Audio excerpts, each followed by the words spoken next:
अस्सलाम वालेकुम and welcome to a new episode of Gudiya's tech. मैं हूं आपकी होस्ट डॉक्टर अनीला और आज मेरे साथ पाकिस्तानी ड्रामा इंडस्ट्री के एक बहुत फ्रेश और बिल्कुल नया चेहरा है जिसने अपनी स्क्रीन प्रेजेंस से और अपनी एक्टिंग की ऑनेस्टी से ना सिर्फ पाकिस्तान में बल्कि बैरून पाकिस्तान भी अपने बेतहाशा फैंस बनाए हैं, उनका इजाफा किया है। आई होप के सब फैंस उनको पसंद ही कर रहे हों। कुछ ऐसे फैंस भी होंगे जो उनसे बहुत शदीद नाराज भी होंगे। लेकिन इस वक्त हम बात करेंगे अपने बहुत फेवरेट ड्रामे परवरिश के एक बहुत ही फेवरेट कैरेक्टर, जिसको फेवरेट होना नहीं चाहिए टेक्निकली बट है। इनकी एक्टिंग की वजह से वो बहुत फेवरेट है। तो जनाब मैं आज आप लोगों के सामने प्रेजेंट कर रही हूँ हसाम खान। अस्सलाम वालेकुम। वालेकुम सलाम। कैसी हैं आप? ठीक ठाक हैं? अल्हम्दुलिल्लाह बिल्कुल ठीक ठाक। मैं आपको हसाम बोलूं कि मैं आपको वलीद बोलूं, क्या बोलूं? जो आपको अच्छा लगे आप मुझे वो बोलें, लेकिन आप वलीद बोलेंगे फिर मैं वलीद के जोन में आके आपको जवाब ना देने लग जाऊं। मर गए, बेड़ा गर्क। मेरा ख्याल है वो हम बाद में कर लेते हैं, पहले तो सही है। अभी अभी हम हसाम से बात कर लेंगे पहले, ठीक है ना? सबसे पहले तो बहुत बहुत शुक्रिया, आपने इतना अच्छा इंट्रोडक्शन दिया मेरा। It means a lot. You deserve it. Thank you so much. You thank you. Deserve you deserve each and every bit of it. अच्छा जनाब, हसाम, जर्नी कैसे यस। स्टार्ट हुई? Let's go from that. देखें, journey मेरी तो बिल्कुल ही कह लेना एक तरह से जीरो से मेरी जर्नी स्टार्ट हुई, क्योंकि मुझे मेरा कोई इंडस्ट्री में वैसे कोई लिंक नहीं है किसी तरह का।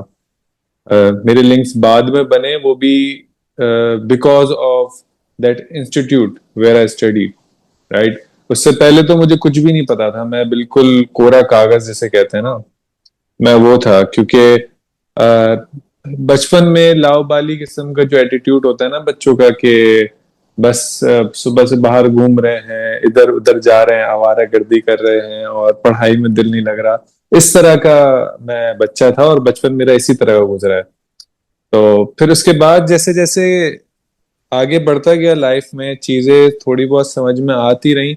बट मैं जो अपनी लाइफ को कंसिडर करता हूँ कि जो मेरी life man as a human grow होना शुरू हुआ हूँ, वो मैं एक्टिंग की फील्ड में आके होना शुरू हुआ हूँ। तब तक नहीं, जैसे कि मैंने स्टार्ट तो शूट्स पे जाना बहुत पहले से कर दिया था, लेकिन आपको कुछ पता नहीं होता ना शुरू में, तो आप चीजें समझ रहे होते हो कि आपको करना क्या है, कैसे करना है, आपको किन से बात करनी है, किन से बात नहीं करनी है। तो वो बिल्कुल एक जीरो से जिसे कहते हैं ना, वैसे मेरा जर्नी स्टार्ट हुआ।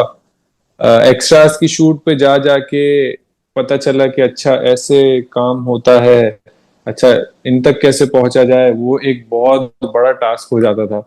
अब इनके जैसा कैसे लगना है ये एक और बड़ा टास्क था। अब इनके जैसे काम कैसे करना है वो उससे बड़ा टास्क था। तो खैर मैंने तो थोड़े टाइम मैंने एक्स्ट्रास में काम किया, बिल्कुल ऐसे के जैसे कि जो लोग कैमरे के पीछे दिखते भी नहीं है ना शायद, वो वहां से मैंने स्टार्ट किया था। क्योंकि मुझे पता ही नहीं था कुछ, सही है। जब मुझे पता ही नहीं था तो मैंने कुछ तो करना था।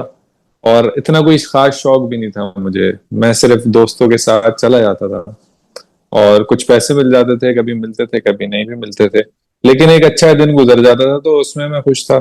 लेकिन क्योंकि अल्लाह ने कुछ करवाना था तो वो एक तरह से बांध के रखा उस चीज से। फिर उसके बाद मैंने कमर्शियल्स की तरफ गया। मैं कमर्शियल्स की तरफ गया तो वहां पे कुछ लीड पे कमर्शियल्स किए, कुछ सपोर्टिंग पे कमर्शियल्स किए। फिर उसके बाद मैंने जैसे कि एक दूसरी जगह बताया, फिर मैं आर्ट्स फोन से लाया, जहां से मेरा जर्नी मैं कहता हूँ स्टार्ट हुआ। क्योंकि बहुत से लोग होते हैं ना कि मैं इस सब चीजों को स्ट्रगल नहीं मानता, मैं इन चीजों को स्ट्रगल नहीं मानता। मैं स्ट्रगल उस चीज को मानता हूँ कि जहां पे आपको चीजें समझ में आ गई, फिर उसके बाद का प्रोसेस आपने कैसे करना है वो है। क्योंकि उससे पहले तो आप शायद तब तक आप आगे भी ना बढ़ो, आपका इंटरेस्ट कहीं और डेवलप हो जाए। तो जब तक मैं पहले था तब चल रही थी जिंदगी। और फिर उसके बाद जब मैंने पढ़ना शुरू किया अदाकारी को, तो फिर मेरे दिमाग के कुछ बंद ताले खुले। फिर वहां से मेरा दिल लगना शुरू हुआ एक्टिंग में। तो मैंने बेसिकली थिएटर मैंने बहुत किया है और मैं और भी करना चाहता हूँ, लेकिन अब अफसोस के साथ इतना थिएटर होता नहीं है। तो यहाँ से मेरी जर्नी शुरू हुई कि मैंने पहले एक्स्ट्राज से शुरू किया, फिर थोड़ा समझा कि अच्छा आगे कैसे आना है, फिर सपोर्टिंग लीड पे कमर्शियल्स किए, फिर एक आध लीड पे किए, एक रैंप वॉक भी की मैंने। लेकिन वो चीजें मुझे इतनी कोई समझ में नहीं आई कि अच्छा, जो एक होता है ना दिल लग जाता है, एक हुक अटक जाता है, तो वो हुक मेरा आके एक्टिंग पे अटका।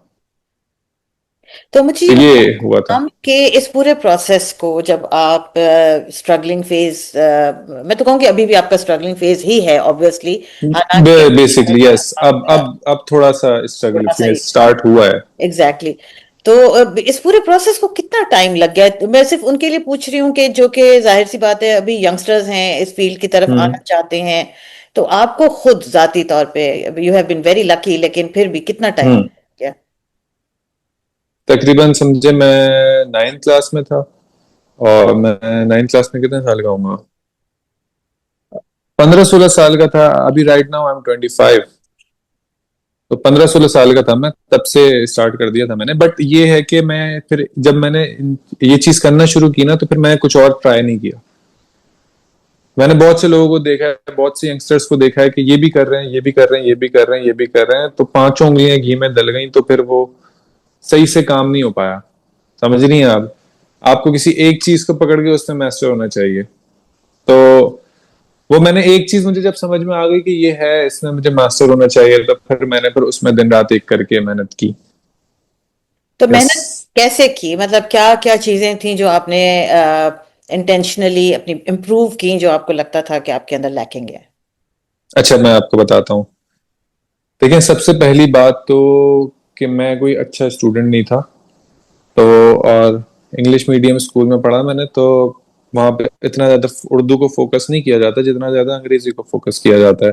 क्योंकि लोग कहते हैं कि आपको अंग्रेजी आनी चाहिए, अब पहले अपनी मादरी जबान समझनी चाहिए, मुझे ऐसा अब लगता है। तो मैंने उर्दू मुझे पढ़नी नहीं आती थी। सही है। और हमारी जो पढ़ाई का बेसिकली थिएटर में जो जिस पे जोर होता है वो उर्दू पे ही होता है, क्योंकि उर्दू में ही आपने ऑडियंस से बात करनी है, उर्दू में ही स्क्रिप्ट्स आपने बोलनी है या परफॉर्म करनी है। तो मुझे पहले तो उर्दू नहीं आती थी। सबसे बड़ा टास्क मेरे लिए ये था उर्दू को समझना। हम्म। सही है। और एक और जो टास्क मेरा सर मीसम ने मेरा तुड़वाया, वो ये कि सर मीसम ने एक बड़ा अजीब काम किया है मेरी जिंदगी में। पहले मुझे एक चीज से निकाला, फिर एक चीज में डाला, उसी चीज में वापस डाला। जब मैं आर्ट्स काउंसिल गया था, तो मैं कमर्शियल्स करके आ रहा था और मॉडलिंग करके आ रहा था तब ना। तो एक मॉडल फिजिक होती है ना, एक मॉडल बॉडी होती है कि आप सीधे खड़े हुए हो बिल्कुल, और मुस्कुरा भी रहे हो तो आधे मुंह के साथ मुस्कुरा रहे हो, बिल्कुल पत्थर के। तो वैसा था मैं। तो पहले तो उन्होंने मुझे बोला कि ये नहीं चलेगा भाई, हीरो वीरो बनने नहीं आए हो आप यहाँ, एक्टर बनोगे तो एक्टिंग करो, अपनी बॉडी लैंग्वेज छोड़ो, ये क्या कर रहे हो। तो उन्होंने मुझसे कैरेक्टर्स भी उस तरह के करवाए। मतलब वो तो एचओडी थे, लेकिन जो टीचर हमारे थे सर फरहान आलम, उन्होंने मुझे फिर ऐसे कैरेक्टर दिया कि जो उसकी बॉडी फ्लेक्सिबल थी। तो इस तरह से मेरी पहले बॉडी लैंग्वेज उन्होंने न्यूट्रल करी। क्योंकि आपको एक कैरेक्टर के से दूसरे कैरेक्टर में ट्रांजिट होने के लिए आपको पहले न्यूट्रल पोजीशन पे चाहिए होना चाहिए ना। अगर आप पहले से ही स्टिफ बॉडी के साथ हैं, तो हम्म। आप कैसे एक ढीले ढाले आदमी का कैरेक्टर करेंगे? अगर आप पहले से ही न्यूट्रल पोजीशन पे हैं, तो आप इधर भी जा सकते हैं, आप इधर भी आ सकते हैं। तो दोनों पैरामीटर आप उसके सेंटर में होना चाहिए आपको। ऐसे ही जबान में भी यही होता है कि जबान में मेरे बहुत तेज बोलता था मैं। ऐसे बात करता था कि जैसे कुछ समझ में ही नहीं आता अगले बंदे को। तो वो उन चीजों पे काम किया। जैसे हमारे 4-5 कोर्सेज होते हैं जो बहुत इंपॉर्टेंट है। एक वॉइस का कोर्स होता है, हम्म। जिसमें हम 3 साल हम वॉइस पढ़ते हैं आर्ट्स काउंसिल में या थिएटर में। 3 साल वॉइस की एक्टिंग कराते थे, और हमारे उसमें उस्ताद थे नजरुल हसन, जो परवरिश में माया के अब्बू हैं। तो वो हमारे उस्ताद थे। वो आज भी हैं हम्म। उस्ताद हमारे। तो उन्होंने वॉइस पे बहुत काम करवाया। उसके हम्म। बाद डिक्शन पे हम हमको हर हफ्ते एक मोनोलॉग मिलता था, एक पेज मिलता था, जिसपे जो हम परफॉर्म करते थे, और वो शेक्सपियरियन टेक्स्ट होता था मोस्टली, और या फिर किसी किताब का कोई कोई किस्सा होता था। तो उस पे हम कहानी को प्रिपेयर करके घर से लाते थे, और फिर वो उनके सामने परफॉर्म करते थे। फिर वो उसमें चीजें बेहतर करवाते थे कि नहीं, इनफैक्ट यहाँ पे नहीं, यहाँ पे होगा। अच्छा, ये जो तुमने पॉज लिया है, ये क्यों लिया है, ये बनता नहीं है पॉज, या इधर पॉज बनता है। उस चीजों पे हम बात करते थे। और फिर हमारी मूवमेंट की क्लास होती थी। मतलब होती है अभी भी आर्ट्स काउंसिल में। तो मूवमेंट की क्लास होती थी, उसमें आपकी बॉडी की मूवमेंट की क्लास का मतलब कुछ ये नहीं था एक्सरसाइज एक्सरसाइज। मुझे जो समझ में आता है, मूवमेंट की क्लास का मकसद ये था कि बॉडी की एक एक पार्ट आपके कंट्रोल में होना चाहिए, बॉडी का एक एक पार्ट रिलैक्स्ड होना चाहिए। आपकी बॉडी रिलैक्स्ड होगी तभी आप अच्छा परफॉर्म कर पाओगे।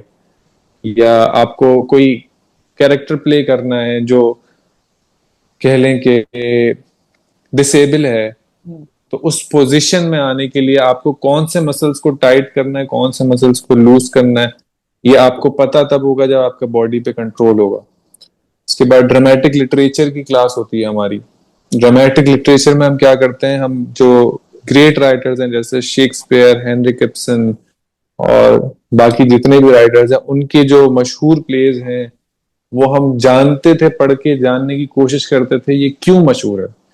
जैसे कि शेक्सपियर एक बहुत मशहूर राइटर है, और ये बात थोड़े दिनों पहले मैं किरण बाजी से कर रहा था कि जब मैं गो थ्रू कर रहा था परवरिश को, तो मुझे एक बात क्लिक हुई कि यार जो किरण बाजी का जो स्ट्रक्चर चल रहा है ये तो एक तरह से शेक्सपियरियन स्ट्रक्चर है। क्यों? क्योंकि शेक्सपियर अपने ट्रेजिक प्ले में एक कैरेक्टर ऐसा लगता है जो कॉमेडी करता है, से उसको बेसिकली शेक्सपियरियन लैंग्वेज में जोकर कहा जाता है। तो उसमें इसमें जो एक कैरेक्टर ऐसा था जो शुरू में हमें दिखा था, जो कॉमेडी कर रहा था, जो अबुल ने किया, बहुत अच्छा किया। तो मैं वो एक दम देख के ना मैंने कहा यार ये तो मुझे एक बात क्लिक हुई है, मैं इनसे डिस्कस करूं किरण भाई से। उन्होंने बोला हाँ ऐसा कुछ मैंने किया है। तो ये ड्रामेटिक की क्लास होती थी। उसके बाद एक्टिंग की क्लास होती थी। बेसिकली एक्टिंग की क्लास कुछ नहीं होती, एक्टिंग की क्लास ऐसी होती है कि ये सारी चार क्लासेस का मजमूआ एक्टिंग की क्लास होती है। अगर आप चार क्लासेस परफेक्ट ले रहे हो फिर उसमें अप्लाई करते हो एक्टिंग की क्लास में वो चीजें। तो ये एक जिंदगी मेरी, जब मैं आर्ट्स काउंसिल में पहले सेमेस्टर में आया तो एक 180 डिग्री चेंज आया मेरी जिंदगी में ना। एक किसी चीज में मेरा दिल लगना शुरू हुआ फाइनली। तो ये खुद सोच के मुझे बहुत अच्छा लगता था कि एटलीस्ट आई नो कि मैं क्या करना चाहता हूँ। तो फिर मैंने दिन रात एक करके बस आर्ट्स काउंसिल में पढ़ना शुरू किया। मैं यूनिवर्सिटी जाता हूँ, तब से मैं यूनिवर्सिटी भी जा रहा हूँ जब से मैंने आर्ट्स काउंसिल में एडमिशन लिया था। आर्ट्स काउंसिल की पढ़ाई भी खत्म हो गई और 2 साल प्रोफेशनली थिएटर भी मैंने कर लिया। लेकिन यूनिवर्सिटी मेरी आज भी चल रही है आहिस्ता आहिस्ता। तो इतना है कोई यूनिवर्सिटी, डिग्री शिग्री लेने का? हाँ हाँ डिग्री शिग्री लेने का इरादा है, तभी तो मैं यूनिवर्सिटी कर रहा हूँ। बेसिकली यूनिवर्सिटी इज इम्पोर्टेंट, लेकिन now I am working professionally, right. Education का मतलब सिर्फ ये नहीं होता कि आप डॉक्टर की डिग्री ले लो या फिर एमबीए कर लो, बीबीए कर लो। Education is something else. वो आप दूसरी किताबों से भी एजुकेट कर सकते हो, दूसरी किताबों से भी अपना इंटेलेक्ट स्ट्रॉन्ग कर सकते हो। तो मुझे जो एजुकेशन ने फायदा किया वो ऑब्वियसली थिएटर की एजुकेशन ने फायदा किया मुझे।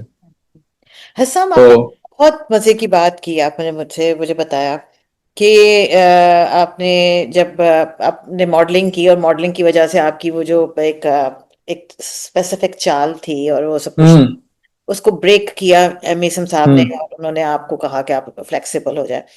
अब जो आप मीडियम कर रहे हैं जो कि टीवी है, हम्म टीवी अब थिएटर से डिफरेंट मीडियम है, यस ठीक है ना? बिल्कुल। जब आप थिएटर को कर रहे होते हो तो थिएटर में आप ऑडियंस को फेस कर रहे होते हो, जब आप टीवी कर रहे होते हम्म हो आप कैमरा को फेस कर रहे होते हो। दोनों की हम्म, टेक्निक्स में काफी डिफरेंस है। तो बहुत डिफरेंस है।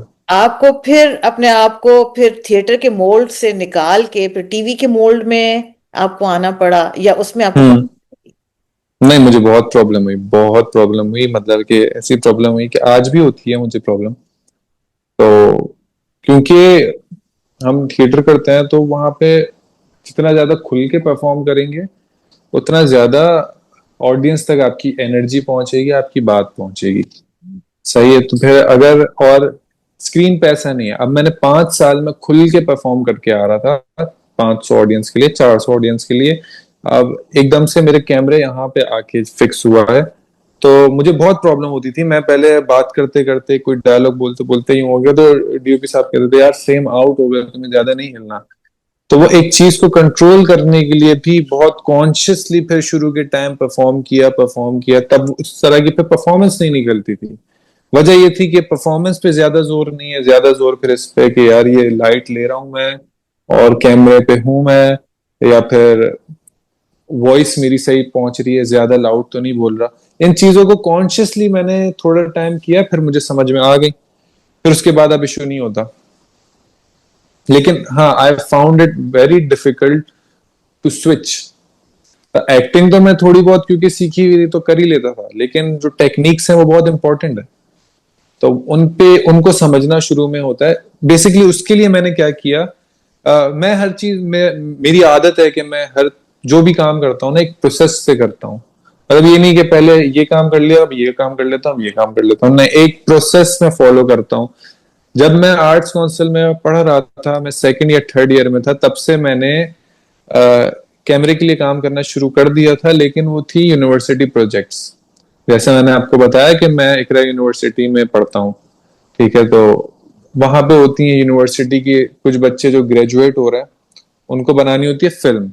जो मीडिया डिपार्टमेंट के या केयू के बच्चे या जेबिस्ट के बच्चे, उनको फिल्म बनानी होती है, उनका थीसिस ये होता है, तो उनको चाहिए होते हैं एक्टर्स। अब उनसे मैंने किसी तरह बातचीत कर ली, और फिर मैं उनकी फिल्म में काम कर करके मैंने लेंस समझा कि अच्छा कौन सा लेंस लगा हुआ है तो मैं कहाँ तक आ रहा हूँ, 55 लगा हुआ है तो मैं कहाँ तक आ रहा हूँ, 14 लगा हुआ है तो कहाँ तक आ रहा हूँ, 85 लगा हुआ है तो कहाँ तक मेरे चेहरा दिख रहा है, ये क्या दिख रहा है। ये चीजें मैंने वहां से समझी। फिर उसके बाद में फिर, या तो ये शायद मुझे तो लगता है ये सब अल्लाह ने करवाया, कि एक पाथ दिया मुझे पूरा पूरा प्रॉपर ना, सीढ़ियां चढ़ते चढ़ते चढ़ते चढ़ते चढ़ते चढ़ते अभी जिस मुकाम पे आया वो बिल्कुल जीरो से सीढ़ियां चढ़ते चढ़ते अल्लाह ने पहुंचाया, क्योंकि मैं शायद डगमगा के गिर ना जाऊं। तो ना एक एक सीढ़ी मैंने चढ़ी है। तो यूनिवर्सिटी प्रोजेक्ट्स मैंने बहुत किए हैं, जिसकी वजह से मुझे थोड़ा स्क्रीन का और आइडिया हुआ। तो इस पूरे प्रोसेस में फ्रस्ट्रेशन होती थी?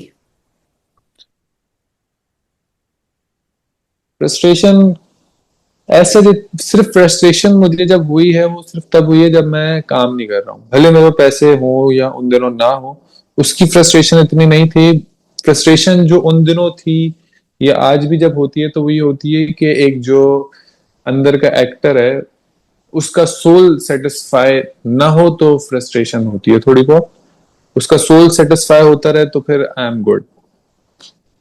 एक बात मुझे आजकल थोड़ा सा यंगस्टर्स के साथ कुछ शिकायत भी है हसाम, वो ये कि शॉर्टकट्स, आप मुझे लगता है शॉर्टकट्स पे इतना बिलीव नहीं करते हैं। आपने एक लंबा प्रोसेस पूरा लिया है और आपने अपने आप को उस लेवल तक आप लेकर आए हैं और आप उसका फल ले रहे हैं। तो क्या कहना चाहेंगे जो लोग शॉर्टकट्स पे ज्यादा ट्रस्ट करते हैं, स्टारडम पे ज्यादा ट्रस्ट करते हैं? I think you are here to become an actor not an star. I mean star बन गए तो बहुत ही अच्छी बात है, वो तो बन गए हो, लेकिन आपने एक्टर बनने पे ज्यादा फोकस किया। मेरे पास कोई और रास्ता भी नहीं था ना, मुझे नहीं पता था क्या शॉर्टकट है, कि क्या काम, क्या किस तरह से शॉर्टकट काम करते हैं। लेकिन हाँ, शॉर्टकट कुछ लोगों को सूट कर जाता है, और अच्छी बात है जिनको सूट कर जाता है। मुझे शॉर्टकट सूट नहीं किया और कभी भी सूट नहीं किया। मैं इनफैक्ट कि कोई भी चीज अगर स्टार्ट करना चाहता हूँ, कुछ भी पढ़ना चाहता हूँ, तो मेरी कोशिश ये होती है कि मैं शुरू से पढूं, ताकि मैं एक लड़ी से लड़ी मिला के आगे बढ़ता जाऊं। या अगर मैं कोई इंटरनेट पे सीजन भी देख रहा होता हूँ या कुछ भी एपिसोड्स वगैरह, जैसे परवरिश देख रहा हूँ, मैं फॉलो कर रहा हूँ, तो बीच में से अगर कुछ मिस हो गया और आगे मेरा सीन आ गया है आज के एपिसोड में या कभी भी एपिसोड में, अब तो खत्म हो गया, लेकिन आ गया है सीन, तो मैं ये नहीं कि मैं डायरेक्ट जंप करके नहीं देखूंगा। मैं एक एक लड़ी से लड़ी मिल के एक पूरे थ्रेड बन जाए तब मैं देखता हूँ।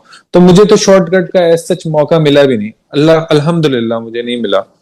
क्योंकि एक शॉर्टकट से अब ये है कि मैं आदी हूं, मैंने ये टाइम भी देखा है, अभी ये टाइम भी देख रहा हूँ, अब यहाँ पे जाऊंगा तो मुझे फिक्र नहीं होगी कि मुझे यहाँ पे आ गया तो क्या होगा। I am okay with it, मैं वो टाइम गुजार चुका हूँ, और जो अल्लाह को मंजूर होगा वो होगा। Very grounded. अच्छा मुझे ये बताओ कि वलीद कैसे हम्म। आया, कैसे आया आपके पास?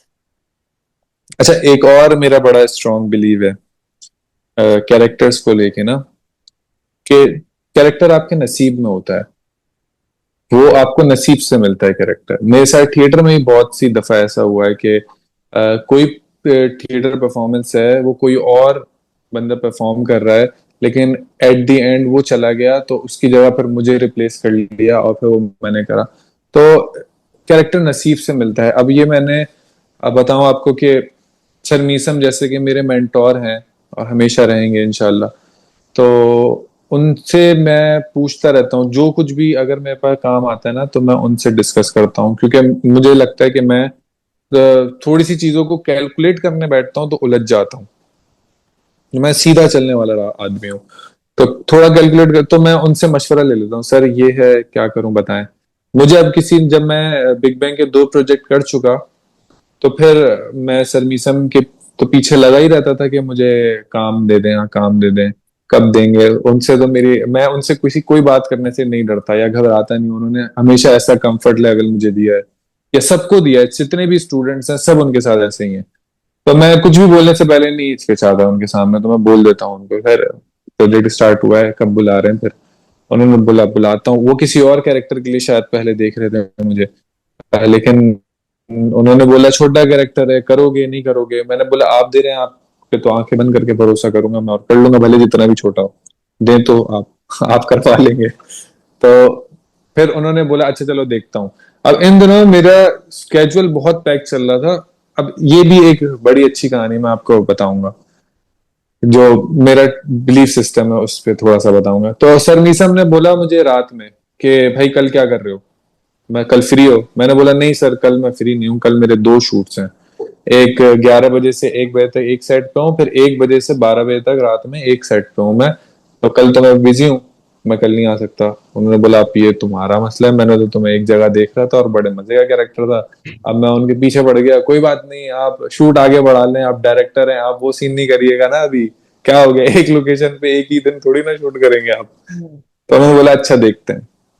फिर जो दूसरा सेट सेट था मेरा इंतहा वाला, जो एयरवाई से ही आया है, तो उस पे जो एसोसिएट डायरेक्टर हैं फाद भाई, उनकी कॉल आई कि असाम यार कल शूट नहीं कर रहे हम, तो कल का तुम फ्री हो तुम। मैंने बोला यार ये तो आपने बड़ी कोई अच्छी बात बता दी। फिर मैं खुशी खुशी सर मीसम को मैंने मैसेज किया कि मैं फ्री हूँ, आ रहा हूँ मैं, मुझे बताएं क्या करना है। फिर उन्होंने बोला कि ये मैं नंबर भेज रहा हूँ, तो मैं एक बल्कि मैंने नंबर शेयर कर दिया है, वो तुमसे कांटेक्ट कर लेगा। मैंने बोला आप बता देना क्या हो गया। बोल रहा था भाई मैं दूसरे कामों में लगा हुआ हूँ। मैंने बोला अच्छा ठीक है। फिर मैंने वेट किया, उन्होंने बताया कि आप ये कपड़े लेके आ जाएं, इस लोकेशन पे आ जाइएगा। अब मुझे नहीं पता क्या कैरेक्टर है, कितने दिन का कैरेक्टर है, क्या है मुझे नहीं पता। मैं पहुंचा तो फिर सर मीसम ने थोड़ी सी ब्रीफ दी कि भाई असम भाई, ये 5 एपिसोड से लेके 15-20 एपिसोड तक का ट्रैक है इसका, और ये कैरेक्टर ऐसा है कि मिडिल क्लास आदमी है, नॉर्थ कराची या नाजाबाद इस तरह का रहने वाला है। लेकिन ये है कि इसकी दुबई में जॉब हो गई है, तो अब इसके पास पैसा आ गया है, तो ये इतराता फिर रहा है, इसके पास बहुत पैसा है। तो ये समझ रहा है कि हर चीज इसके हाथ में आ गई है। क्योंकि एक मेंटेलिटी मैंने देखी है ये मिडिल क्लास लोगों की, वो समझते हैं पैसा इज एवरीथिंग, पैसा आ गया तो सब कुछ आ गया। ये थोड़ी बहुत कहीं ना कहीं होती है, शायद मैं गलत हूँ, लेकिन आई थिंक ऐसा हो सकता है। और ये सिर्फ मैं सोचता हूँ, जरूरी नहीं है ये कि 100% सही बात हो, ये बिल्कुल 100% गलत बात भी हो सकती है। लेकिन तो उसको मैंने ऐसे परसीव किया इस बात को ना, कि उसके पास पैसा आ गया है, तो अब वो फुल बादशाह बन के घूम रहा है, कुछ भी कर सकता है। और इसकी जो बैक स्टोरी कैरेक्टर की मैंने सोची थी, वो मैंने ये सोची थी कि ये हमेशा से इसमें ये चीज की कमी रही है, इस कैरेक्टर में ना, वलीद में हमेशा से पैसे इसको नहीं मिले।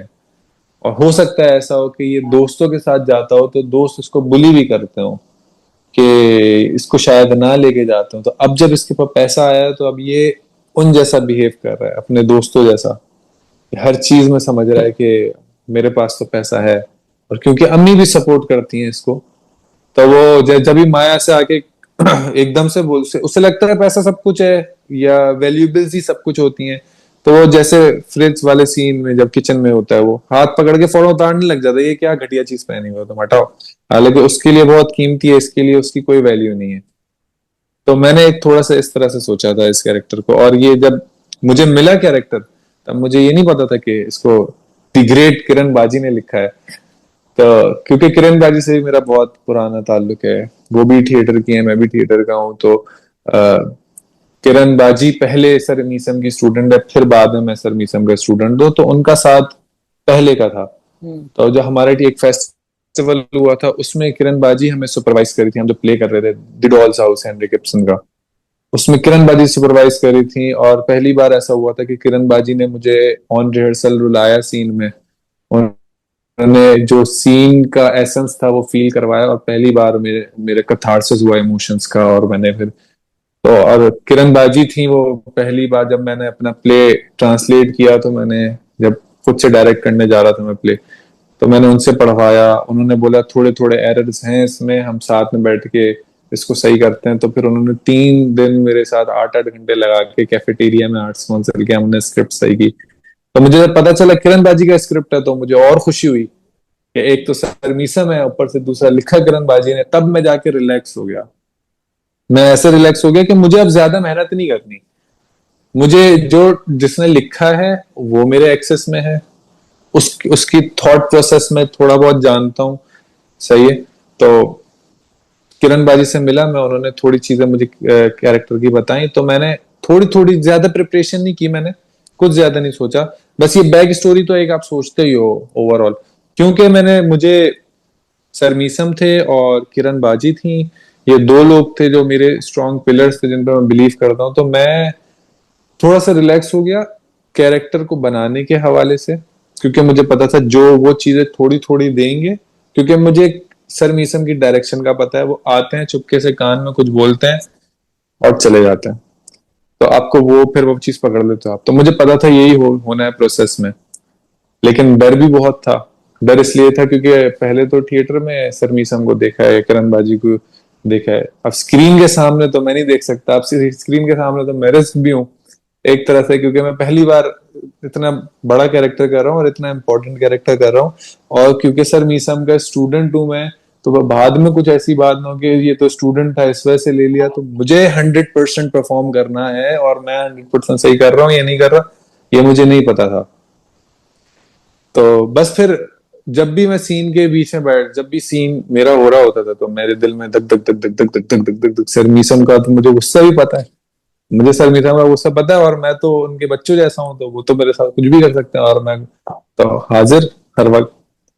तो तो इस वजह से थोड़ा सा दिल में डर रहता था सर मीसम के साथ। लेकिन किरण बाजी के साथ उसी तरह, किरण बाजी से थोड़ी सी अलग बॉन्ड है, हम हंसते खेलते रहते हैं। तो कोई कौन सा सीन था ऐसा जिसमें वाकई बहुत मुश्किल लगा कि ये क्या मैं कैसे करूंगा, हम्म। कैसे आएगा? हम्म। मैं बताता हूँ, जो पहला मेरा और माया का जो पहला लॉन्ग एक साथ सीन था, जो थोड़ा बड़ा सीन था, जब हम रेस्टोरेंट में बैठे हुए होते हैं, जिसमें पहली बार माया को मैं टॉक्सिक लगता हूँ या डबल माइंडेड लगता हूँ, वो सीन मुझे पढ़ के थोड़ी सी कंफ्यूजन हुई थी कि यार ये क्यों ऐसा कर रहा है। ये हम्म। क्योंकि जो पहले मैं घर वाले सीन्स कर चुका था जहाँ पे वो डबल मीनिंग बातें कर रहा है, या बाप को थ्रेट कर रहा है, या फैमिली को ओवर पावर कर रहा है, वो सारे सीन्स मैं पहले कर चुका था। हम्म। तो एकदम से सीन मेरे पास आया शुरू का, जिसमें he is behaving very nicely, और वो पता ही नहीं चलने दे रहा, मुझे मुझे क्लू नहीं मिल रहा था कि ये क्या हो रहा है। और अच्छी बात उस दिन ये हुई कि किरण बाजी भी आई हुई थी सेट पे, सर मीसम भी थे सेट पे। हम्म। तो मैंने कहा सर मीसम किसी से बात कर रहे थे, तो मैं चुपके से किरण बाजी के बराबर में जाके बैठा, हम्म। मैंने बोला यार ये मुझे बताएं कि ये अभी इतना तो पहले टॉक्सिक टॉक्सिक टॉक्सिक, अब ये इतनी केयर कर रहा है। तो उन्होंने मुझे बताया कि ये केयर नहीं कर रहा, ये बातें निकलवा रहा है साम। मैंने बोला ओके, ये बातें निकलवा रहा है, ठीक है। फिर मैंने उसको उस नजरिए से पढ़ा। फिर किरण बाजी ने पूछा कुछ पूछना है तो बताओ, मैंने बोला अभी तक तो फिलहाल कुछ नहीं पूछना। फिर जाते जाते सर मीसम ने कोई 10 मिनट की रीडिंग करवाई मुझसे और ऐना से, हमने वो सीन किया, तो सर ने बोला मैं जहां पे रोकता रहूंगा बताता रहूंगा क्या करना है, वो आपने बात अपने गिरा से बांध लेनी है। मैं बोला ठीक है। और ऐना इस मामले में बहुत बहुत हम्म। स्ट्रांग है कि उसको एक बार जो चीज बता दी जाए तो वो अगली बार उसकी बॉडी में से, उसकी वॉइस में से, उसके इमोशन में से बिल्कुल वैसी चीज निकलती है जैसी बताई जाए, और वो फौरन निकलती है, एंड दैट्स वेरी इंप्रेसिव।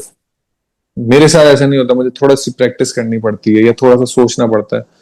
तो सर मीसम ने बता दिया, अब सर मैं समझा सर मीसम जाएंगे साथ में हमारे सीन करने। अब सर मीसम वहीं पर ही बैठे हुए, बोले जाओ सीन करके आओ। ना वहां पे सेट पे किरण बाजी और ना सर मीसम।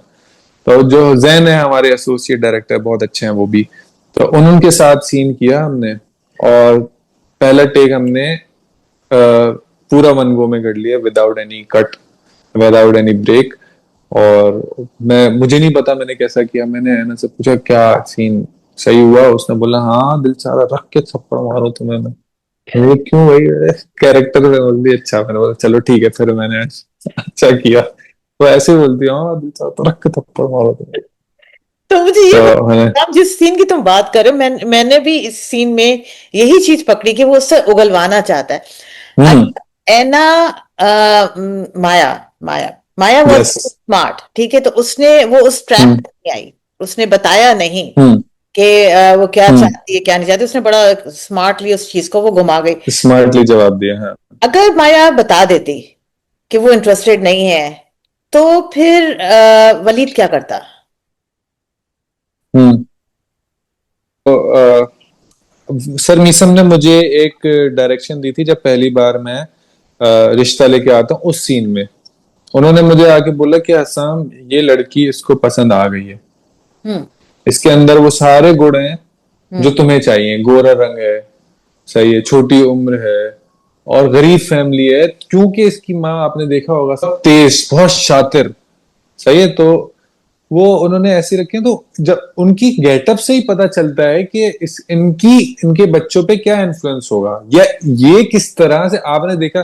अब मैंने देखा कि मंगनी वाले सीन में कि सर मीसम ने जो मेरे अब्बू लिए हैं वो कितना सीधा साधा मासूम सा आदमी है, सही है। और उसकी तरफ जो मेरी अम्मा है, वो उन्होंने बाल डाई करवाए हुए हैं, लाल लिपस्टिक लगाई हुई है। और वो जो सायमा आप हैं, वो बेसिकली वो हमारे साथ आर्ट्स काउंसिल में होती हैं, तो उनको रखा है। तो मैं समझ गया था कि ये माँ जो है वो बहुत बच्चों को गोद में पैम्पर करे, मेरा बच्चा है ये वो, कि इस तरह से पाला पोसा है ना। तो वलीद को पता है कि उसको क्या करना है, भले वो हाँ बोले या ना बोले, करवाना उसने वही है जो उसको करवाना है। जो बेसिक मेंटेलिटी होती है मर्दों की, जो यहाँ के मर्दों की बेसिकली, सबकी नहीं, लेकिन जो वलीद की मेंटेलिटी थी, हम्म।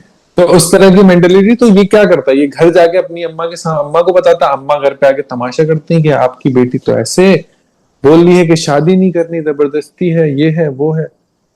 और मुझे लगता है एक फिर वो एक नया ड्रामा शुरू हो जाता अगर वो माया बता देती।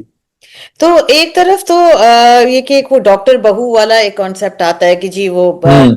डॉक्टर बहू चाहिए, और दूसरी तरफ जो है वो वलीद उसको पढ़ने भी नहीं दे रहा, बार बार दुबई से हम्म। आके उसको तंग भी कर रहा है।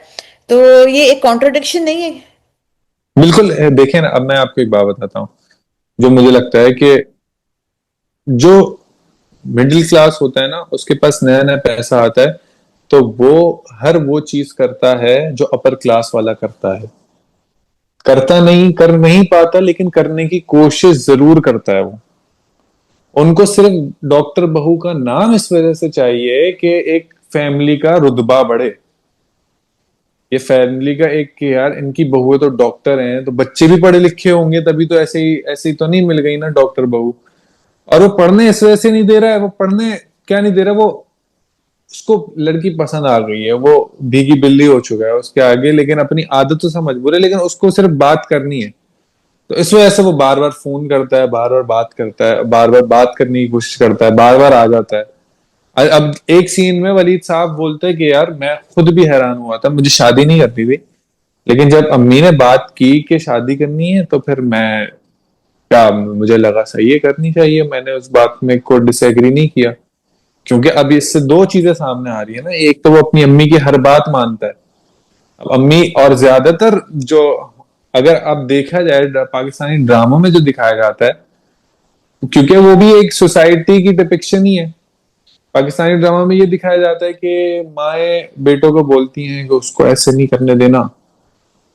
जब मैंने ड्रामों में देखा थोड़ा बहुत कि उसको बांध के रखना, पकड़ के रखना, ज्यादा फ्री नहीं कराना। उस सीन में भी जब पहली बार मैं कॉल करके करने की कोशिश करता हूँ तो माँ बोलती है तुम क्या उस लड़की के पीछे पड़े हुए हो, उसमें कोई ऐसे गुण नहीं है और वो अभी डॉक्टर नहीं बनी, ज्यादा पीछे नहीं भागो उसके। लेकिन इसको पसंद आ गई है, इसका तो दिल उस पे आ गया, वो उस पे अम्मी से थोड़ी बहुत बहस भी करता है, यार अम्मी क्या है, मैं देख लेता हूँ ना फोन करके। तो इस वजह से बात इस वजह से करना चाहते हैं क्योंकि उसको सच में पसंद आई है। लेकिन अब एक जो बंदे का नेचर है वो तो रहेगा, भले वो पसंद आए, या कोई जो दोस्त भी होगा तो वो उससे बदतमीज होगा तो वो बदतमीजी तो करेगा अपने दोस्त से भी। तो वो तो ये नेचर वाइज अगर आपका हो तो खराब नीयत नहीं है उसकी माया की तरफ। उसकी तरबियत खराब है। ठीक है, ठीक है। अब हम्म आते हैं जो सबसे ज्यादा रोंगटे खड़े करने वाला सीन था आप लोगों का, हम्म जो किचन हम्म वाला सीन था। हम्म बहुत मुश्किल सीन था।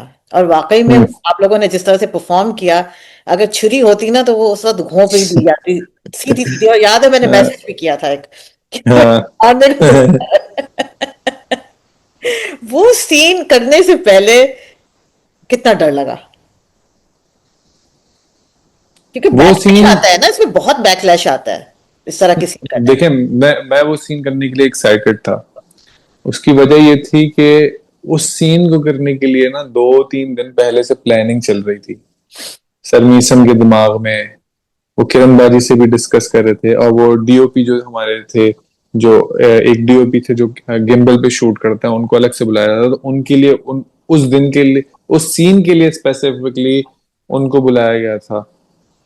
तो वो एक वो होता है ना कि बड़ी चीज कुछ होने वाली है, तो क्योंकि बहुत इंपॉर्टेंट सीन है, तो वो सारी चीजें तैयार हो रही थी उसके लिए, क्या है कैसे है, ये सीन आज होना है हमारा। एक दिन तो मैं आया था वो सीन करने, लेकिन वो सीन हुआ नहीं, तो मैं कर गया फिर वापस, और मैंने सीन पढ़ लिया था। वो मैंने पढ़ लिया था तो मुझे आइडिया हो गया था कि सीन में मैंने करना क्या है, ये सरमिसम करवाएंगे तो क्या करवाएंगे।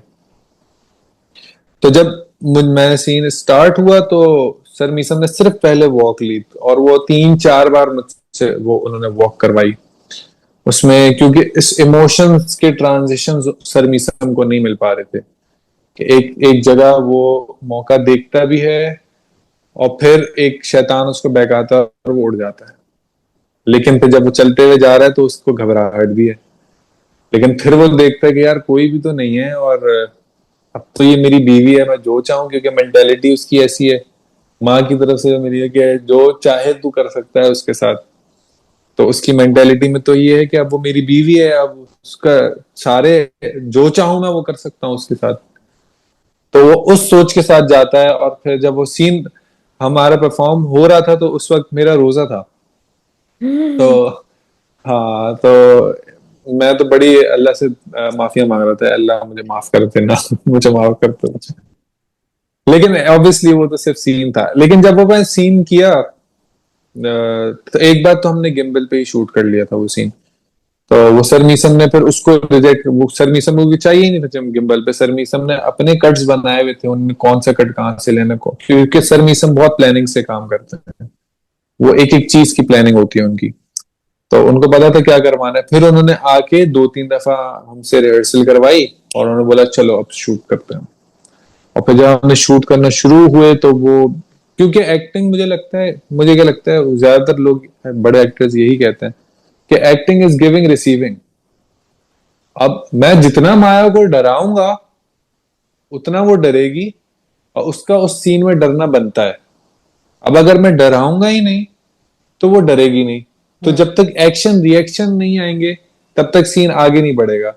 तो ये समर भी बहुत अच्छा है इसमें, गिविंग रिसीविंग में, और एना भी बहुत अच्छी है गिविंग रिसीविंग में। तो वो एनर्जी उनसे मिलती है तो वो सीन खुद ब खुद ही फ्लो करने लग जाता है।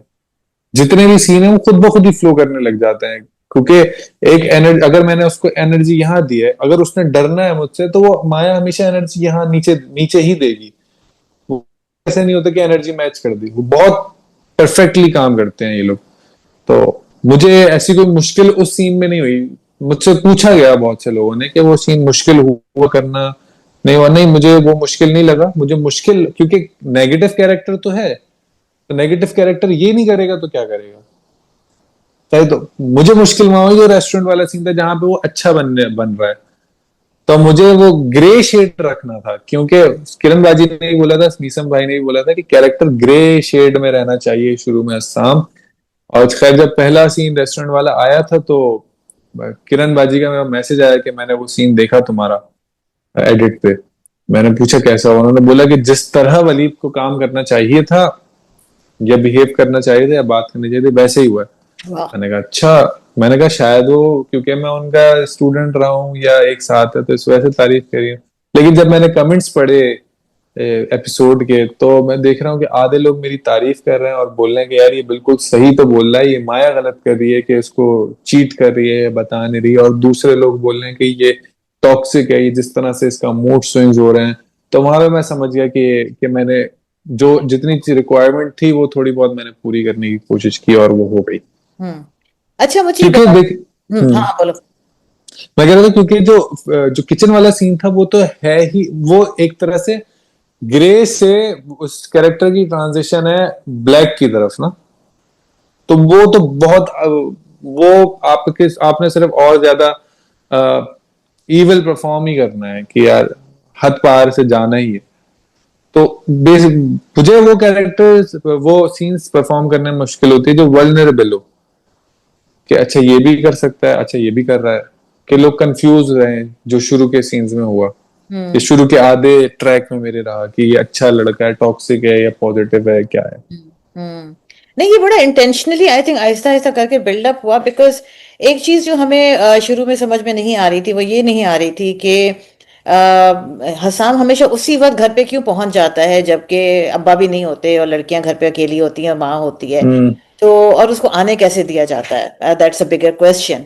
कि इस तरह के घरों में, मिडिल क्लास घरों में यूजुअली लोग थोड़ा सा तमीज के दायरे में रहते हैं, हम्म ऐसे हम्म घर में हम्म नहीं आते जब घर पे बाप भाई ना हो।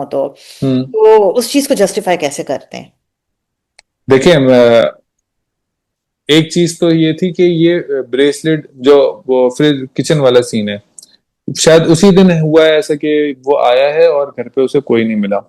एक चीज आप सर नजर जो शहीर हैं, जो माया के फादर हैं, उनके बिहेवियर में देखें, ये जब वलीद से बात करते हैं वो हमेशा इसको कोई महान शख्सियत है इस तरह से चढ़ा के बात करते हैं। अब उन्होंने चढ़ा तो दिया है इसको। अब जब इस मेंटेलिटी का इंसान है जिसको सही गलत की तमीज नहीं है, कभी भी कहीं भी मुंह उठा के पहुंच जाना, एक इस मेंटेलिटी का इंसान है और उसको आप इतनी इज्जत दे रहे हो, तो वो तो आपे से बाहर हो जाता है, सर पे चढ़ के नाचने लग जाना है, जो एक मिसाल यूज होती है। तो उसने जब देखा कि कोई नहीं है, मौका है माया से बात करने का, अपने पे तो चौका लगा। चुपचाप निकला। मौके पे चौका लगाओ। उसके आइडिया ही तब आया है जब वो, उससे पहले तो वो शायद नहीं करता ये, लेकिन वो अम्मा हाथ धोने गई तब इसने देखा अच्छा चली गई, और सिर्फ वो धोने की जन्म, तो वो फिर आगे बढ़ा।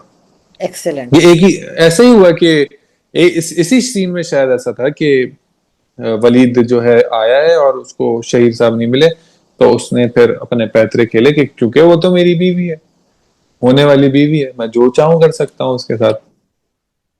हम्म। तो ये एक एक थी बात। और बहुत मुश्किल सीन था, जो यूनिवर्सिटी वाला सीन था, जिसमें हम्म हम्म आपने और समीर ने, नहीं वली ने, एक तो ये वली और वलीद ने ना शुरू में बहुत तंग किया, बहुत तंग किया। ये बिल्कुल ऐसा ही है। ये इंटेंशनली किरण बाजी ने ये सिर्फ एक सीन के आप उनकी ब्रिलियंस देखें ना, सिर्फ एक सीन से जो कॉन्फ्लिक्ट शुरू होता है उस सीन के लिए उन्होंने सिर्फ वली और वलीद नाम रखे।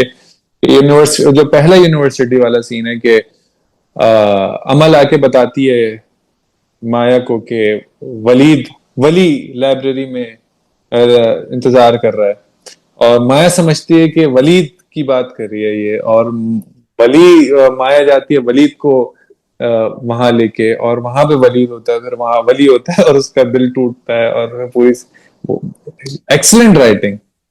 और उसमें तो कोई शक, कोई शुबे की गुंजाइश है। हाँ। मैंने किरण की जितनी तारीफें कर ली, अब मैं मजीद नहीं कर रही। इतना ज्यादा कर दिया कि मैंने आज तक जिंदगी में किसी राइटर को मैंने इतना नहीं, अच्छा। इतनी तारीफ नहीं की होगी। वो किरण से पूछ लेना, उसको पता है। हाँ अच्छा जी, मुझे ये बताओ कि हाँ, तो हम वो सीन की मैं बात कर रही थी, वो जिसमें वली ने वली से वली ने वलीद लड़ाई को होती मारा, है। वलीद ने वली को मारा। तो हम्म। जब वली ने वलीद को मारा, उस तक तो बात समझ में आ रही थी। लोगों ने बचाया बचाया, सब कुछ किया, सेपरेट आउट किया दोनों को, सब कुछ किया। हमने जरा सुकून का सांस ले लिया कि बस सीन खत्म हो गया। हम्म। अचानक से वलीद उठते हैं और वो धड़ से जाके वली के हम्म। मुंह पे एक मुक्का मारते हैं। हम्म। थोड़ी सी ड्यूरेशन के बाद, कि जब हम बिल्कुल ठंडे हो हाँ। जाते हैं कि बस सीन खत्म हो गया, वलीद साहब उठते हैं और हाँ। एक चपेड़ लगाते हैं, एक मुक्का लगाते हैं वली हाँ। वली के चेहरे के ऊपर। वो बहुत मुझे मजा आया उस सीन में, तरह से आप लोगों ने पिक्चराइज किया वो, कितना बीच में गैप दिया, कैसे उसकी कोरियोग्राफी की, कैसे हुआ। इसका देखें, सारा क्रेडिट जाता है ना समर को। हम्म। उसकी वजह यह है कि मैं बहुत ज्यादा इंट्रोवर्ट हूँ, मैं लोगों से ज्यादा जल्दी घुलता मिलता नहीं हूँ। जब हम पहले दिन सेट पे गए, यूनिवर्सिटी वाले सेट पे, तो दो ही सीन्स थे शायद मेरे। तो मैं अलग बैठा हुआ था। ऐना से मेरी दोस्ती थी, उससे थोड़ी बहुत बात थी, लेकिन फिर वली समर ने मुझे बोला, ब्रो आओ ना, तुम कहाँ अकेले बैठे हुए हो, हमारे साथ चलो। तो हम लोग कॉफी वॉफी पीने गए। थोड़ी हमारी आपस में केमिस्ट्री बनी, थोड़ी बॉन्डिंग हुई। तो जब हम सीन स्टार्ट हो रहा था, तो फिर सोच रहे थे कि हम कैसे करें, तो क्या कोरियोग्राफ, क्योंकि सर मीसम ने बोला था कि भाई आपने ज्यादा मार नहीं है आसाम भाई, आपने मार खानी है ज्यादा। क्योंकि ऑब्वियसली वो माया के लिए अपनी लिमिट से आगे बढ़ गया, और उसने ऐसे उठा के पटक दिया इतने बड़े आदमी को। तो ये चीज दिखानी थी सरमीसम को। तो हमने डिसाइड किया कि पहले सरमीसम और मेरी एक रिहर्सल हुई। तो वो सरमीसम को मैंने, उन्होंने बोला धक्का दो, मैंने धक्का दिया, उन्होंने दूसरा धक्का दिया, उन्होंने बोला अब आगे आओ, मैंने एक और धक्का दिया, फिर सरमीसम, ये उन्होंने मुझे ऐसे पुश किया और मैं जाके दूर गिरा। मैंने बोला कि अभी तो नहीं लगी, अब देखते हैं कि सीन में वो यही कराते हैं या नहीं करवाते। तो सर मीसम ने बोला ऐसे करना है ये सीन। मैंने हम्म। बोला अच्छा। फिर भी समर कंफर्टेबल नहीं था कि मुझे ना लग जाए। हम्म। चाहे तो इस वजह से समर ने बोला कि ब्रो आओ, हम कुछ डिस्कस करते हैं कि क्या कर सकते हैं हम।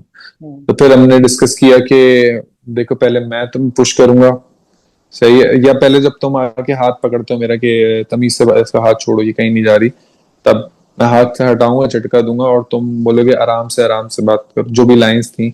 हम्म। फिर समर ने बोला अच्छा, इसमें तुम मुझे धक्का देना। मैंने बोला ठीक है, अब तुमने मुझे धक्का दे दिया तो मैं तुम्हें फिर से धक्का दूंगा। मैंने बोला अब यहाँ पे, क्योंकि वलीद तो बादशाह है ना, अपने दिमाग में तो बादशाह है। उसने बोला ये बच्चे ने मुझे कैसे हाथ लगा लिया, तो वो फिर आस्तीन साल वो मारने जाता है, जज्बाती हो जाता है। हम्म। लेकिन वहां पे समर का कैरेक्टर बहुत ज्यादा सेंसिबल बात कर रहा था, माया से भी, तो वो सेंसेस में था प्रॉपर, तो उसने एक टैक्टिक इस्तेमाल करके मुझे गिरा दिया। हम्म।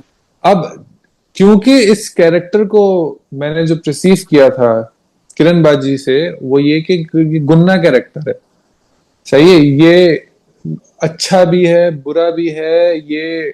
अब जब आपने अगर सीन देखा हो, तो जब समर ने मुझे मार दिया, तो फिर मैंने एक रिएक्शन दिया कि ये इसने तो हम्म। मार दिया मुझे, इज्जत उतर गई मेरी।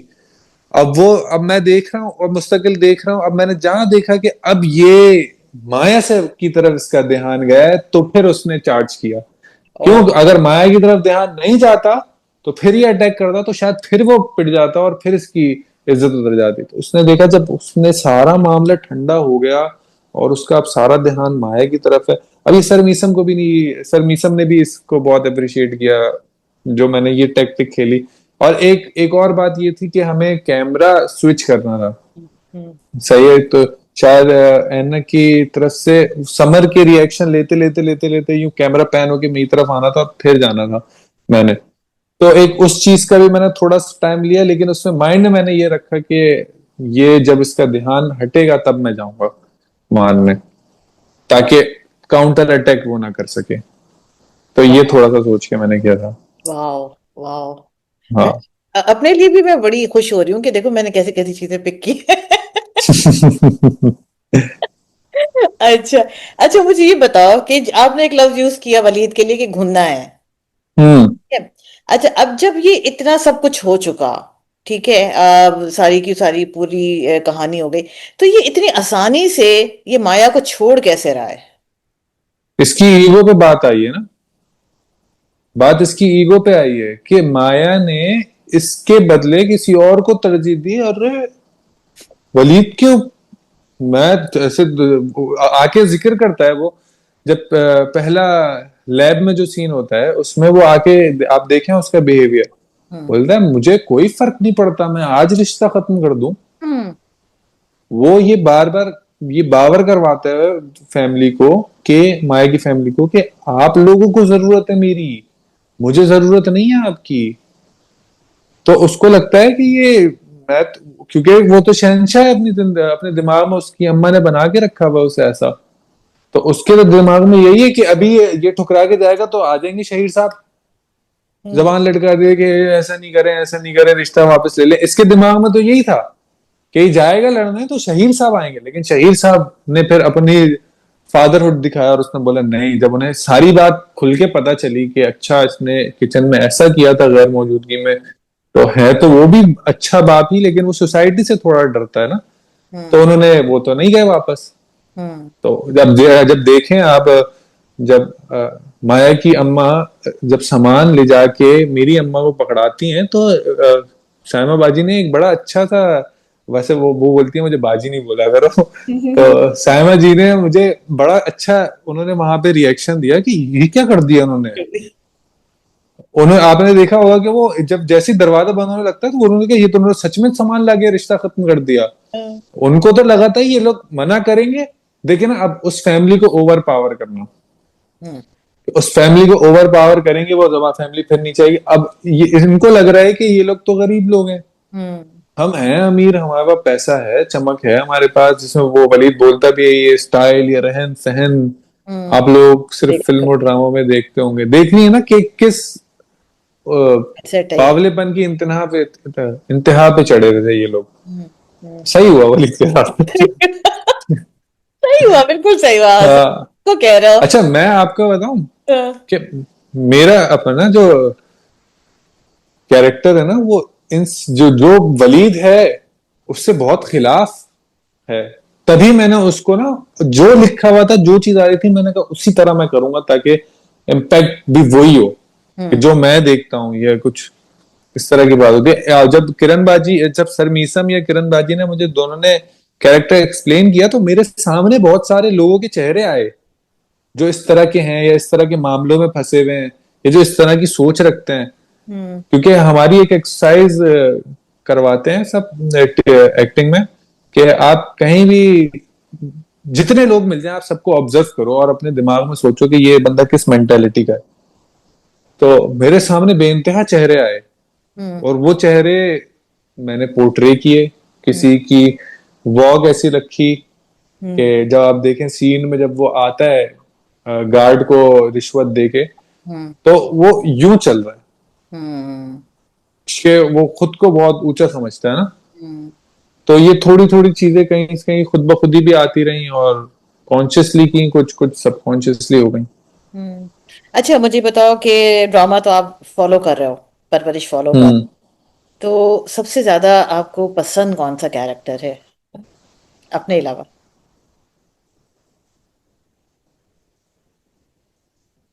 हम्म। अबुल का कैरेक्टर बहुत अच्छा है। और जहां तक थोड़ा बहुत मुझे पता है, जो मैं बताऊंगा नहीं, समर का कैरेक्टर बहुत अच्छा कैरेक्टर है। आप जाके उसमें जो चेंजेस आने वाले हैं, तो वो बहुत इंटरेस्टिंग चेंजेस हैं। तो वो कैरेक्टर मुझे एक एक ड्रीम कैरेक्टर कह सकते हैं कि इस तरह के कैरेक्टर करना मेरी ड्रीम ड्रीम है मेरा एक। हम्म। हाँ, समर का कैरेक्टर बहुत अच्छा है, अमल का सारे कैरेक्टर इतने अच्छे हैं। कोई भी कैरेक्टर इस स्क्रिप्ट में फालतू कैरेक्टर है ही नहीं। नहीं है। हर कैरेक्टर कोई ना कोई काम कर रहा है। एंड यही किरण बाजी की बात है कि अब आप तारीफ कर करके थके, लेकिन मैं उनकी तारीफ करता हूँ कि वो नहीं, यही मैं उनकी तो नहीं बात है कि थकी हर भाई, मैं कैरेक्टर तो इतना मैं तो अभी भी इंपॉर्टेंट कर काम सकती स्क्रिप्ट में कर रहा मैं तो अभी भी कर है। सकती हूँ, मैं तो अभी भी कर सकती हूँ। हाँ। अच्छा, मुझे ये बताओ कि कोई ऐसा एक्टर है जिससे आप इंस्पायर होते हो, या you look up to them और आप कहो कि हाँ भाई मैंने इस लेवल तक जाना है? पुरानी कहानी बताता हूँ। जब मैं छोटा था तो एक ड्रामा आया था, उस ड्रामे का नाम था मैं अब्दुल कादिर हूँ। फहद मुस्तफा। सही। जी। अब फहद भाई ने उस ड्रामे में एक ग्लासेस पहने थे रिबन के, वेफर्स। तो वो ग्लासेस नए नए इंट्रोड्यूस हुए थे। तब मैंने अपने अपनी बहन से जिद की थी कि मुझे ये ग्लासेस चाहिए, लाजमी। सही है। और मेरी जब आप मेरी प्रोफाइल भी देखेंगी कि फात भाई के साथ जो मेरा सीन आया, उसमें मैंने एक लंबा सा नोट लिख के लगाया, तो उस पे मेरी बहन का कमेंट आया हुआ है कि तुम बचपन में, मुझे याद है, जो तुम इस गाने पे अब्दुल कादिर के गाना जब आता था, तो तुम वो गाना गाते गाते डांस करते थे। तो एक कह सकते हैं कि एक्टर बनने की इंस्पिरेशन जो शुरू हुई, वो एक फहद भाई को देख के हुई। क्योंकि मैंने देखे एक्टर्स को देखना बाद में शुरू किया, एक्टर एक्टर जो देखना बाद में। पहले मुझे शाहरुख खान बहुत बुरा लगता था। मुझे पहले जब जब शाहरुख खान बहुत बुरा लगता था मुझे। एक फात भाई, मुझे जहां तक याद आते हैं कि फात भाई की एक्टर इन लॉ आई थी, वो भी मैं सिनेमा में देखने गया था। तो उसके बाद, अगर आप उसके बाद, एक स्टार्टिंग मेरी फात भाई से हुई है, और आज भी मुझे फात भाई बहुत इंस्पायर्ड करते हैं। आप। एक्टर हैं, उनके उनके जैसे चश्मे भी, मेरे पास तस्वीर भी होगी वैसे ही सेम चश्मे में जैसे फात भाई ने लगाए थे ना। तो हम्म। वैसे ही चश्मे में तस्वीर भी होगी। तो फहद भाई को मैंने फॉलो किया एक टाइम तक। फिर उसके बाद जब अभी इनका जो कभी मैं कभी तुम आया है ड्रामा, जी जनाब। जी, तो आप उसमें भी थे। उन वो जो उसमें भी था मैं। अब जी। उसमें जो फहद भाई की ट्रांजिशन देखें आप, क्या मतलब, वाह यार, ये बंदा कैसे कर सकता है ये काम। और जो उनकी मैंने उनसे पूछा कि फहद भाई, ये आप कैसे, ये जी तो पाकिस्तान में इतनी एनर्जी कैसे लाते हैं। वो बोलते हैं अल्लाह देता है जी के। मैं बहुत इंस्पायर्ड होता हूँ, क्योंकि मेरे तो अफ्तार खोलने के बाद बिस्तर से उठने की हिम्मत नहीं होती। वो सही। बंदा इतनी एनर्जी लगा रहा है। तो मैंने फहद भाई को बहुत फॉलो किया, और आज भी मुझे फहद भाई का काम बहुत अच्छा लगता है। मैं उनसे इंस्पायर्ड होता हूँ। उसके एक अच्छे लगते हैं मुझे। और दूसरा मुझे नुमान इजाज साहब, फैसल कुरैशी साहब, और सर नजर, सर फवाद, और सर साद जमीर फरीदी। ये तो टीचर्स हो गए, तो वो तो क्योंकि उनका तो काम उन्हीं से सीखा है, तो जाहिर सी बात है उनका काम अच्छा लगता है। यंग एक्टर्स में मुझे कुशाल खान का काम बहुत अच्छा लगता है, और बिलाल अब्बास का काम मुझे बहुत अच्छा लगता है। इसके अलावा अहद रजा मीर का काम मुझे बहुत अच्छा लगता है। और अगर मैं इन बॉलीवुड के रेफरेंस दे सकता हूँ, बिल्कुल दे सकते हैं। तो बॉलीवुड में बेइंतहा नाम है, नवाजुद्दीन सिद्दीकी, इरफान खान, मनोज बाजपेयी। और मैं जिनकी तरफ, अगर मैं बॉलीवुड से इंस्पायर्ड होकर करता हूँ, तो मैं अपने आप को जहां देखना चाहता हूँ, वो जो अभी जो इनकी एक चेन है, जिसमें राजकुमार राव आता है, आयुष्मान खुराना आता है, विकी कौशल आता है, रणबीर कपूर आता है। तो ये लोग मुझे ज्यादा इंस्पायर्ड करते हैं। हम्म। जी। फिल्में या फिर एक्शन, कॉमेडी, क्या मजा आता है आपको करने मुझे करने में क्या मजा आता है? मुझे तो सभी करने में मजा आता है। मुझे तो एक्टिंग करने में मजा आता है, उसमें वो कॉमेडी हो या फिर ड्रामा हो में? या फिर थ्रिलर। अभी तक इतना किया नहीं, वो एक सीन किया था हमारे के साथ, उसमें मेरी टांग टूट गई। मैं आगे कैसे करूं, मैं ये ओए सोचता अल्लाह। हूँ। हाँ, मेरी टांग में थोड़ा सा अच्छा। कुछ मसल पेन वगैरह है। आई आई आई आई आई। अच्छा, मुझे ये बताएं कि चलें, अब हम आपको 1 मिनट के लिए आपको वलीद दोबारा बना देते हैं। तो एज वलीद, हम्म। अ, हम्म। आप क्या मैसेज देना चाहते हैं लोगों को? कि वलीद जैसा बने, वलीद जैसा ना बने, या कैसे लोगों को वार्न करेंगे कि भाई ये चीजें हैं वलीद की कैरेक्टर में जो मैंने दिखाई हैं, जो आप लोग देखें, समझें और उनसे बचें। ऑफ कोर्स, मैं ऐसा बिल्कुल नहीं चाहूंगा कि लोग वलीद जैसे बने, या वो जो भी ऐसे कैरेक्टर हैं। क्योंकि अगर आप देख के समझ जाते हो कि ये कैरेक्टर मेरे जैसा, अगर किसी को लगा है कि ये इस कैरेक्टर में मेरी शबाहत है, तो आप देखें आपकी वजह से कि क्या इम्पैक्ट हो रहा है एक लड़की की जिंदगी पे, और एक लड़के की जिंदगी पे। एक फैमिली को आप किस तरह से यूज कर रहे हैं अपनी अपनी अना में या अपनी पावर में। तो ऐसे तो आप इंसान किस बात के हुए? आप अगर आप इससे इतने इगोइस्टिक हैं, इतने टॉक्सिक हैं कि एक लड़की को आप उसकी जिंदगी नहीं जीने दे रहे, तो आप कहाँ के इंसान हुए या कैसे इंसान हुए? सही, बिल्कुल सही। बहुत मजा आया हसाम। मुझे भी बहुत मजा इट आया। Was so much fun talking to you. लग नहीं रहा बिल्कुल कि आपसे मेरी पहली दफा बातचीत हो रही है, लेकिन वाकई में हाँ, मजा। And you know your craft, and इंशाल्लाह आप बहुत आगे जाएंगे, इंशाल्लाह इंशाल्लाह। इंशाल्लाह। अच्छा, मेरे भाई को एक शिकवा शिकवा किया मेरे भाई ने कि भाई हमसे तो तुम घर पे बात नहीं करते, और ये तुम टीवी पे इतना पता नहीं क्या क्या कर रहे हो, इतनी इतनी बातें कर रहे हो। तो मैं अभी भी यही सोच रहा था कि इंटरव्यू से पहले कि यार मैं तो इतना सारा कुछ दूसरी जगह बता दिया मैंने, मैं क्या बात करूंगा, और मुझे तो नहीं पता। लेकिन फिर भी हमने अच्छा खासा अच्छा बड़ा इंटरव्यू कवर कर लिया। कर लिया बिना जनाब, बिल्कुल कर हाँ। लिया। और अभी तो मैं बहुत काफी कुछ आपसे निकलवा सकती थी, लेकिन मेरा ख्याल है कि आज के लिए इतना ही काफी है अभी। कुछ अब आगे के लिए, आगे क्या प्रोजेक्ट्स कुछ आ रहे हैं आपके? देखें, अभी कोई ऐसा कोई प्रोजेक्ट नहीं आया जिसको मैं विलिंगली बहुत ज्यादा करना चाह रहा था। आए हैं कुछ प्रोजेक्ट्स, लेकिन आई थिंक अभी तक परवरिश इज द बेस्ट वन। और देखें, होपफुली उम्मीद है मुझे बहुत सारी जगहों से कि अच्छी चीजें आनी है, और इंशाल्लाह अल्लाह से बड़ी उम्मीद है मुझे कि अच्छी चीजें देगा वो। इंशाल्लाह इंशाल्लाह। चले, थैंक इंशाल्लाह। You so much, thank you so much आपका हसाम, टाइम निकालने का बहुत शुक्रिया। और थैंक यू। इंशाल्लाह आपसे मेरा कांटेक्ट रहेगा, बात करेंगे। इंशाल्लाह। अच्छा, आपका कैरेक्टर खत्म ओके। हो गया है या अभी है मजीद? जी जी जी, खत्म हो गया। फिर किसी और ड्रामे में किसी और कैरेक्टर में ही देखेंगी। इंशाल्लाह जल्दी होगा, जल्दी होगा। इंशाल्लाह। इंशाल्लाह। Thank you so much. Okay, take care, bye bye. बहुत अच्छा लगा आपसे बात करके। आपसे भी।